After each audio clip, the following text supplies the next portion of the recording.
अस्सलामु अलैकुम वरहमतुल्लाहि वबरकातुहू। हज़रत अबू हुरैरा रज़ी अल्लाह ताला अन्हु का बयान है कि मैंने अर्ज़ किया, या रसूलल्लाह सल्लल्लाहु अलैहि वसल्लम, जन्नत किस चीज़ से बनी है? इसके जवाब में हज़रत सल्लल्लाहु अलैहि वसल्लम ने फरमाया, एक ईंट सोने की और एक ईंट चांदी की है, और इसका मसाला जिससे ईंटें जोड़ी गई हैं तेज़ खुशबूदार मुश्क है। इसकी कंकरियाँ मोती और याकूत हैं और इसकी मिट्टी ज़ाफ़रान है। जो शख्स जन्नत में दाखिल होगा हमेशा नेमत में रहेगा और कभी किसी चीज़ का मोहताज ना होगा, हमेशा ज़िंदा रहेगा और मौत ना आएगी। ना जन्नतियों के कपड़े बोसीदा होंगे और ना ही उनकी जवानी फ़ना होगी। सूरह हदीद में इरशाद बारी ताला है, दौड़ो अपने परवरदिगार की मग़फ़िरत की तरफ और ऐसी जन्नत की तरफ जिसकी वुसअत आसमान और ज़मीन की वुसअत के बराबर है। उन लोगों के वास्ते तैयार की गई है अल्लाह पर ईमान रखते हैं और उसके रसूलों पर ईमान रखते हैं। हज़रत अबू सईद खुदरी रज़ी अल्लाह ताला अन्हु से रिवायत है कि रसूलुल्लाह सल्लल्लाहु अलैहि वसल्लम ने इरशाद फरमाया, क़यामत के दिन ज़मीन एक रोटी बन जाएगी जिसको जब्बार और क़ह्हार अपने दस्ते कुदरत में उल्टे पुलटेगा, जैसे कि तुम में से कोई शख्स सफ़र में रोटी को उलटता पुलटता है। उलट पुलट कर मस्तवी बनाकर अल्लाह ताला ज़मीन को अहले जन्नत की अव्वलीन मेहमानी करार देंगे। हज़रत सल्लल्लाहु अलैहि वसल्लम ने यह फरमाया ही था कि एक यहूदी आ पहुँचा और कहने लगा, ए अबुल कासिम सल्लल्लाहु अलैहि वसल्लम, रहमान आप सल्लल्लाहु अलैहि वसल्लम पर बरकत नाजिल फरमाए, क्या आप सल्लल्लाहु अलैहि वसल्लम को ये बताऊँ कि क़यामत के दिन अहले जन्नत की पहली मेहमानी किस चीज़ से होगी? हज़रत सल्लल्लाहु अलैहि वसल्लम ने फरमाया, हाँ बता दो। उसने इस तरह बयान किया जिस तरह हज़रत सल्लल्लाहु अलैहि वसल्लम ने फरमाया था कि ज़मीन की एक रोटी बन जाएगी जिसे अहले जन्नत सबसे पहले नाश्ते में खाएंगे।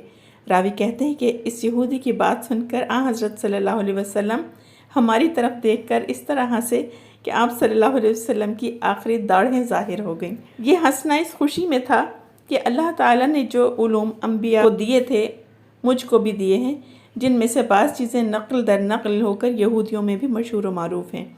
इसके बाद उस यहूदी ने कहा, क्या आप सल्लल्लाहु अलैहि वसल्लम को ये भी बताऊं कि अहले जन्नत का सालन क्या होगा जिससे अव्वलीन मेहमानी की वो रोटी खाएंगे जो ज़मीन से बनी होगी?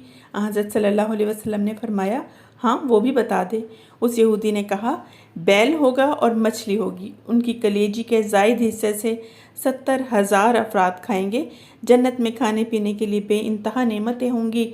जब जन्नत में क़याम हो जाएगा तो बराबर खाते पीते रहेंगे, मगर सबसे पहले बतौर इब्तदाई मेहमानी के जो नाश्ता पेश किया जाएगा वो ज़मीन की रोटी का होगा। और उस नाश्ते के खिलाने में ये मसलहत है कि ज़मीन में तरह तरह के मज़े वदियत किए गए हैं जो मुख्तलिफ़ इलाक़ों और मुल्कों में फलों और गल्लों और सब्ज़ियों और दीगर अशिया में पाए जाते हैं। और चूँकि किसी भी शख्स ने ज़मीन से पैदा होने वाली हर नेमत नहीं खाई है, बल्कि कोई इस फल से महरूम है तो कोई दूसरे फल से, इसलिए ज़मीन की रोटी बनाकर अहले जन्नत को पहले इसके तमाम मज़े बहैसियत मजमूई चखा दिए जाएंगे, ताकि जन्नत की नेमतों को जब खाएं पिएं तो हर शख्स का यकीन इस तरह से ऐनुल यकीन हो जाए कि दुनिया में जो कुछ भी उसने या मैंने या किसी दूसरे ने खाया पिया है वो सब जन्नत की हर नेमत के सामने हीच है। यहूदी ने जो रोटी के साथ मछली और बैल का नाश्ता बताया, हुज़ूर अकरम सल्लल्लाहु अलैहि वसल्लम ने उसकी तरदीद नहीं फरमाई, जिससे मालूम हुआ कि उसने सही बात कही। ये जो कहा कि कलेजी के ज़ायद हिस्से से 70 अफराद ज़्यादा खाएंगे, तो उसके मुतालिक शारह मुस्लिम अल्लामा नूवी लिखते हैं कि जिगर में एक टुकड़ा लटका हुआ होता है जो खाने में जिगर का बेहतरीन हिस्सा है। कलेजी का ज़ायद हिस्सा उसको फरमाया है। यहाँ ये सवाल पैदा होता है कि ज़मीन की रोटी किस तरह खाई जा सकेगी? हम तो देखते हैं कि ज़मीन के ज़र्रात ग़िज़ा में मिल जाते हैं तो खाई नहीं जाती, किरकिरापन ज़ाहिर हो जाता है। जवाब इसका ये है कि दुनिया में जिस कदर भी गल्ले, फल, मेवे, सब्ज़ियाँ, तरकारियाँ और ग़िज़ाएँ हैं, ये सब ज़मीन ही से निकलती हैं। जिस कादिर क़य्यूम ने ज़मीन से ऐसी चीज़ें निकाल दी हैं, उसको कुदरत है कि ऐन ज़मीन ही को खाने की चीज़ बना दे और उसमें ऐसी कैफियत पैदा कर दे कि जिससे ज़बान मज़ा ले सके और हलक से भी आसानी से उतर जाए। इन्नहु अला कुल्लि शैइन क़दीर। हज़रत अबू हुरैरा से रिवायत है कि रसूलुल्लाह सल्लल्लाहु अलैहि वसल्लम ने फरमाया कि पहला गिरोह जो जन्नत में दाखिल होगा उनकी सूरतें 14वीं चाँद की तरह چمکدار ہوں گی، اور جو لوگ ان کے بعد دوسرے نمبر پر داخل ہوں گے ان کی صورتیں بہت زیادہ روشن ستارے کی طرح منور ہوں گی۔ سب جنتیوں کے دل ایک ہی دل پر ہوں گے، یعنی ان کے آپس میں ایسی محبت ہوگی جیسے قالب بہت ہو اور قلب ایک ہو۔ ان میں آپس میں اختلاف نہ ہوگا، نہ بغض ہوگا۔ ہر ایک کے لیے حور عین میں سے کم از کم 2 بیویاں ہوں گی۔ ان میں سے ہر بیوی کی پنڈلی کا گودا حسن کی وجہ سے ہڈی اور گوشت کے باہر سے نظر آئے گا۔ یہ لوگ صبح شام اللہ کی تسبیح بیان کریں گے، نہ بیمار ہوں گے، نہ پیشاب پخانہ، نہ تھوک نکلے گا۔ ان کے برتن سونے چاندی کے ہوں گے اور ان کی کنگھیاں سونے کی ہوں گی۔ ان کی انگیٹھیوں میں خوشبو پھیلنے کے لیے جو چیز جلے گی وہ عود کی طرح ہوگی، اور ان کا پسینہ مشک کی طرح خوشبودار ہوگا۔ سب اپنے باپ آدم کی صورت پر ہوں گے۔ ان کا قد بلندی میں 60 ہاتھ ہوگا۔ اور اس حدیث سے اہل جنت کی حسن و جمال، ان کی بیویوں کی خوبصورتی کا حال معلوم ہوا، نیز ان کی صفائی ستھرائی کا بھی پتہ چلا کہ نہ ان کو کسی قسم کی گندگی ناک سے نکلے گی، نہ تھوکنے کی حاجت ہوگی، نہ پیشاب نہ پخانے کی ضرورت ہوگی۔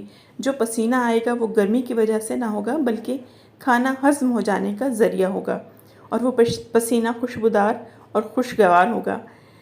اہل جنت کی انگیٹھیوں میں جلنے والی چیز عود ہوگی۔ ذہن میں لانے کے لیے عود کو اگر لکڑی سمجھ لیجئے جس کے برادے سے اگر بتیاں بنتی ہیں، چونکہ اگر قیمتی چیز ہے اس لیے دوسری لکڑی کی باریک باریک سلائیوں پر اس کا برادہ لپیٹ کر اگر بتی بنائی جاتی ہے۔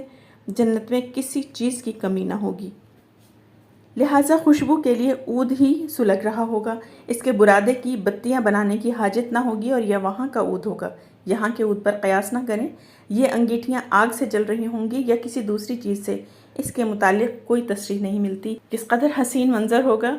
امید ہے آپ کو ویڈیو پسند آئی ہوگی۔ پسند آئے تو لائک اور شیئر ضرور کیجیے گا، اور چینل کو سبسکرائب کر لیجیے گا۔ جزاک اللہ خیرہ۔